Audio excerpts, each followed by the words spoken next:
An update tonight on a Fox 5 I-Team investigation, a quarter century in the making. Yeah, an unsolved double murder, an orphaned child, and proof the road to a happy ending is rarely straight and simple. Fox 5 I-Team reporter Randy Travis is here with more. Randy? Yeah, according to Russ, this was my first big investigation after joining the I-Team back in the mid-90s. When we wrapped up our last story in 1997, we knew there was no guarantee of a fairy tale ending, but we all hoped it would be.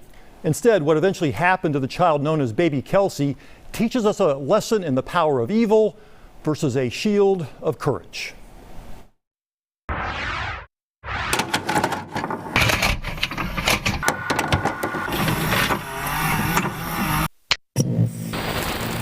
From the moment this story began in January 1994, investigators believe Janelle Helms and Robbie Bryant were murdered by someone they knew.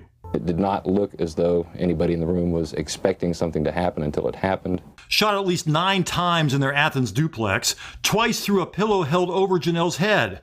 No forced entry, the killer even locking the door on their way out. There was nothing missing. There was no sign of a struggle. They were caught totally by surprise.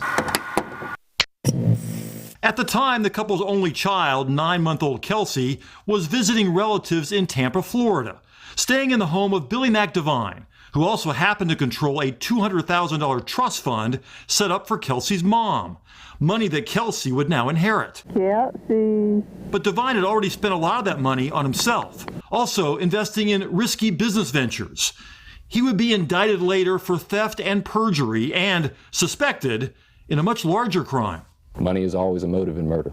Divine had also taken out a $200,000 life insurance policy on Kelsey's mother shortly before the murders, naming Kelsey as the beneficiary. He denied playing any role, but admitted he was in Athens around the time the couple was killed. We can't let it go. Even though Kelsey did not know her other relatives in Watkinsville, Rick and Diane Bryant reached a decision based on love. I mean, we're the only people that can straighten this out for her. I mean, how could a child be raised by the man that plotted to, and we feel, succeeded in murdering her parents? But with nothing more than circumstantial evidence implicating him with the murders, Divine was never charged. Excuse us, please. We have a court date. The drama eventually moved a year later to a Tampa courtroom, a judge being asked to remove Kelsey from the only family she had ever really known and handed to a couple she had never met. The child initially was too young to know the difference, but has now been with Mac and Shirley for over a year. I think it would be so traumatic to that child, I'm not sure she could ever recover from it. The judge disagreed. The Bryants rushed home with Kelsey and officially adopted her. The little girl was immediately welcomed into their life, where the Bryants hoped she would grow up happily around her birth parents' dog, her dad's horse, her cousin's love. She didn't know us at the time, but she knows us now and we love her. Fast forward to this now. Hey, Kelsey. Hi. I'm Randy. Nice to meet you. Nice to meet you. Again. How are you? I'm doing well. Oh my gosh, you're all grown up. I am. No longer baby Kelsey. Kelsey is now 29, still living in Georgia, and in a way, still living with the past. I've struggled with emotional issues for the better part of my life, and now that I'm an adult and I'm choosing to be in therapy, it's something I'm actually able to work on, rather than being a kid and being forced to be in therapy because you're not acting right. She remembers the Bryants gently trying to explain her past when she was younger. But then one day, she discovered a VHS tape filled with all our old stories.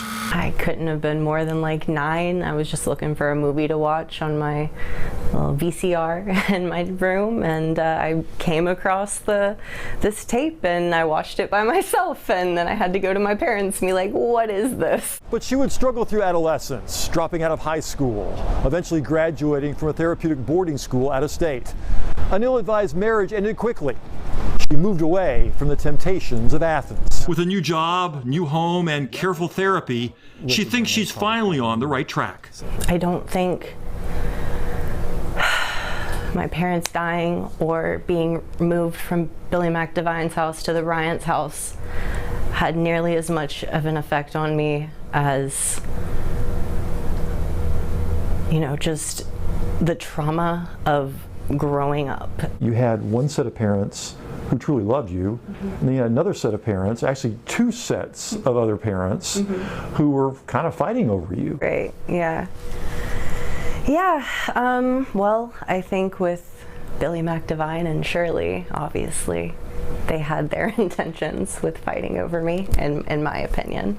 A Georgia jury eventually convicted Devine of stealing from that trust fund and ordered him to pay it back. But the conviction was overturned on a technicality.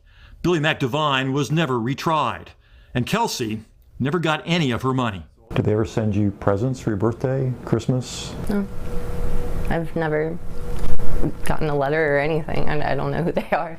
They're just part of the story. Let's say that the Bryants didn't win. Can you imagine what your life would have been like growing up in the Devine household? I literally cannot imagine. And I think Rick and Diane, their heart was really in the right place. You know, they really wanted to make sure that Robbie's daughter had a good home. I really appreciate everything that they've done for me. Ned Tolley said that he wasn't sure you'd ever recover. So let me ask you this, what do you want to say to them all these years later? I've recovered.